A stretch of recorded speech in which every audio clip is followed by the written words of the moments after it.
Assalamualaikum warahmatullahi wabarakatuh. Pada kali ini saya akan menceritakan karomah Sunan Bonang. Kisah Sunan Bonang yang menyebar agama Islam dengan luas di tanah Jawa cukup menggemparkan masyarakat dari belahan dunia, termasuk para pendeta Brahmana dari India. Salah seorang Brahmana bernama Sakaya Kirti merasa penasaran. Maka bersama beberapa orang muridnya ia berlayar menuju Pulau Jawa. Di bawahnya pula kitab-kitab referensi yang telah dipelajari untuk dipergunakan berdebat dengan para penyebar agama Islam di tanah Jawa. Aku Brahmana Sakyakir akan menantang Sunan Bonang untuk berdebat dan adu kesaktian, ujar Brahmana itu. Berdiri di atas geladak di buritan kapal layar dia kalah maka akan kebas batang hanya dia yang menang. Aku akan nutut untuk mencium telapak kakinya. Akan kusahkan jiwa ragu kepada murid-muridnya dan mengikutinya dari belakang menjadi saksi atah kanengah kapal layarang Antuban. Mendadak laut yang tadinya tenang tiba-tiba bergolak hebat. Angin dari segala penjuru seolah berkumpul jadi satu menghantam air laut sehingga menimbulkan badai setinggi bukit. Dengan kesaktiannya Brahmana Sakya Kirti mencoba menggempur badai yang hendak menerjang kapal layarnya. 1-2 kali hal itu dapat dilakukannya. Namun terjangan ombak yang kelima kali membuat kapal layarnya langsung tenggelam ke dalam laut. Dengan susah payah dia mencabut beberapa batang balok kayu untuk menyelamatkan diri dan menolong beberapa orang muridnya agar tidak sampai tenggelam ke dasar samudera. Walaupun pada akhirnya ia dan para pengikutnya berhasil menyelamatkan diri, namun kitab-kitab referensi yang hendak dipergunakan untuk berdebat dengan Sunan Bonang telah tenggelam ke dasar laut. Padahal kitab-kitab itu didapatkannya dengan susah payah. Cara mempelajarinya pun tidak mudah, ia harus belajar bahasa Arab terlebih dahulu. Rela pura-pura masuk Islam dan menjadi murid ulama besar di negeri Gujarat. Kini setelah sampai di perairan Laut Jawa tiba-tiba kitab yang tebal itu hilang musnah ditelan air laut. Tapi niatnya untuk mengadu ilmu dengan Sunan Bonang tak pernah surut. Ia dan murid-muridnya telah terdampar di tepi pantai yang tak pernah dikenalnya. Ia agak bingung harus kemana untuk mencari Sunan Bonang. Ia menoleh ke sana kemari mencari seseorang untuk dimintai petunjuk jalan, namun tak terlihat seorang pun di pantai itu. Saat hampir putus asa tiba-tiba di kejauhan ia melihat seorang laki-laki berjubah putih sedang berjalan sembari membawa tongkat. Ia dan murid-muridnya segera berlari menghampir dan menghentikan lelaki tersebut. Lelaki berjubah putih itu menghentikan langkah dan menancapkan tongkatnya ke pasir. Kisanak, kami datang dari India hendak mencari seorang ulama besar bernama Sunan Bonang. Dapatkah panjenengan memberitahu di mana kami bisa beremunya, kata sang Brahmana. Untuk apa Tuan mencari Sunan Bonang, tanya laki itu. Akan saya ajak berdebat tentang masalah keagamaan, kata sang Brahmana, tapi sayang kitab-kitab yang saya bawa telah tenggelam ke dasar laut. Meski demikian niat saya tak pernah padam, masih ada beberapa hal yang dapat saya ingat sebagai bahan perdebatan.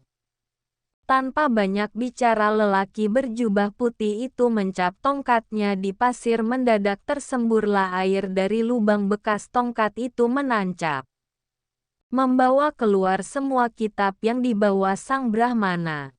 Kitab-kitab Tuan yang tenggelam ke dasar laut. Sang Brahmana dan pengikutnya memeriksa kitab-kitab itu, ternyata benar miliknya sendiri. Berdebarlah hati sang Brahmana sembari menduga-duga siapa sebenarnya lelaki berjubah putih itu. Murid-murid sang Brahmana yang sejak tadi sudah kehausan langsung saja menyerobot air jernih yang memancar itu. Brahmana Sakyakirti memandangnya dengan rasa khawatir jangan-jangan muridnya itu akan mabok karena meminum air di laut yang pastilah banyak mengandung garam.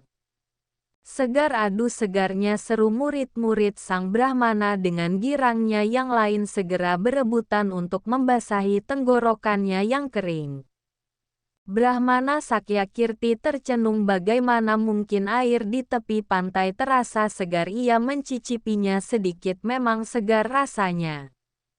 Rasa herannya makin menjadi-jadi terlebih jika berpikir tentang kemampuan lelaki berjubah putih itu dalam menciptakan lubang air yang memancar dan mampu menghisap kitab-kitab yang telah tenggelam ke dasar laut. Pastilah orang berjubah putih itu bukan orang sembarangan.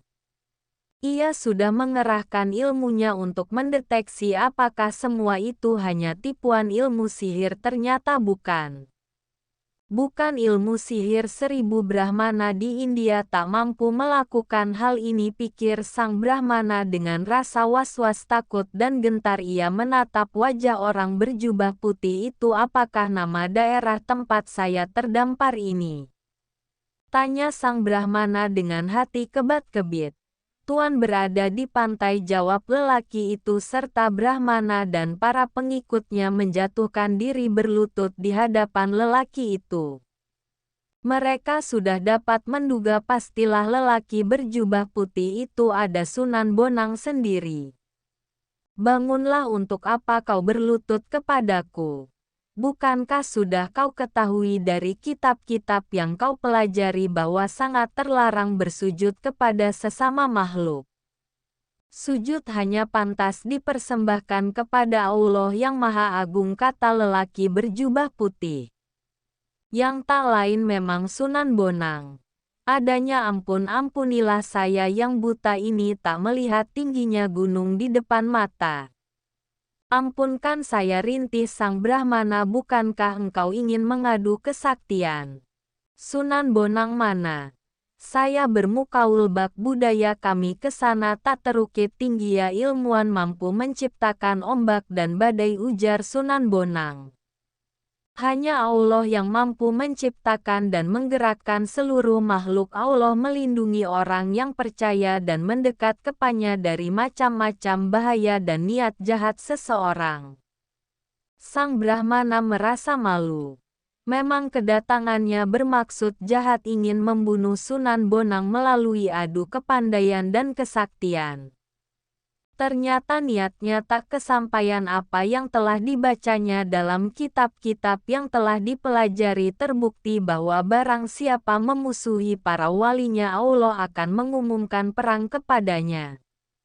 Menantang Sunan Bonang sama saja dengan menantang Tuhan yang mengasihi Sunan Bonang itu sendiri. Ia bergidik ngeri saat teringat bagaimana dirinya terombang-ambing diterjang ombak badai. Berarti Tuhan sendiri yang telah memberinya pelajaran supaya mengurungkan niatnya memusuhi Sunan Bonang. Ia percaya jika niatnya dilaksanakan, bukan Sunan Bonang yang kalah atau mati, tapi dia sendirilah yang bakal binasa. Maka sang Brahmana tidak jadi melaksanakan niatnya menantang Sunan Bonang untuk adu kesaktian dan mendebat masalah keagamaan. Kanjeng Sunan, sudilah mena saya sebagai murid, kata Brahmana. Kemudian jangan nages-nages, kata Sunan Bonang. Kau harus melajari dan mengenal Islam lebih banyak lagi, lebih lengkap lagi, sebab apa yang kau pelajari hanya sebagian saja jika kau sudah memahami Islam secara keseluruhan. Maka Sunan Bonang mengumpulkan kitab-kitab yang tercecer, lalu mengikuti langkah Sunan Bonang. Pada akhirnya ia dan murid-muridnya rela masuk Islam atas kesadarannya sendiri dan menjadi pengikutnya yang setia. Banyak juga para berandal dan rampok yang ditaklukkan Sunan Bonang sehingga mereka menjadi orang baik-baik, kembali ke lingkungan masyarakat, menjadi muslim yang bertakwa. Semoga bermanfaat bagi semua orang. Bila ada salah kata saya minta maaf yang sebesar-besarnya. Wassalamualaikum warahmatullahi wabarakatuh.